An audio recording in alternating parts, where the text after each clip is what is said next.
Il est très difficile de perdre un être cher, surtout quand on a partagé sa vie pendant plus d'une dizaine d'années. C'est actuellement le cas de Marie-Aude Diop, veuve de Pape Bouba Diop. Elle vit des moments compliqués émotionnellement. Marie-Aude Diop, la veuve de Pape Bouba Diop, est revenue sur ses premiers moments avec son défunt mari et sur les instants difficiles qui ont précédé sa mort. C'est dans un entretien accordé au quotidien Stade dont on vous propose quelques extraits. D'abord, la première rencontre, il y a de cela 18 ans. Je suis né à Lens et je travaille à Lens comme esthéticienne. J'ai rencontré mon mari grâce à un ami commun qui a été capitaine de l'équipe de Lens, Eric Sikota. Donc, je l'avais rencontré à Lens peu de temps avant qu'il n'aille en Coupe du Monde en 2002. Et puis, je l'ai suivi lorsqu'il est parti en Angleterre, en Grèce et en vacances lorsqu'il venait au Sénégal.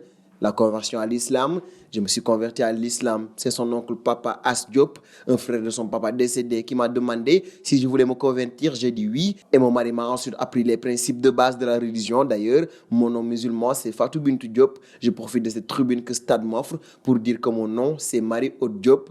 Et pour la maladie de Pabouba Diop, déjà la première fois, quand le docteur a dit qu'il était malade, j'ai dit ce n'est pas grave, on va le soigner. Et là, le docteur a ajouté il n'y a pas de traitement. Je dis que ce n'est pas possible. Sur le coup, je ne me suis pas rendu compte. J'ai fait des recherches sur Internet. Et par contre, lui ne voulait pas savoir le nom de la maladie. Compte Marie-Aude Diop.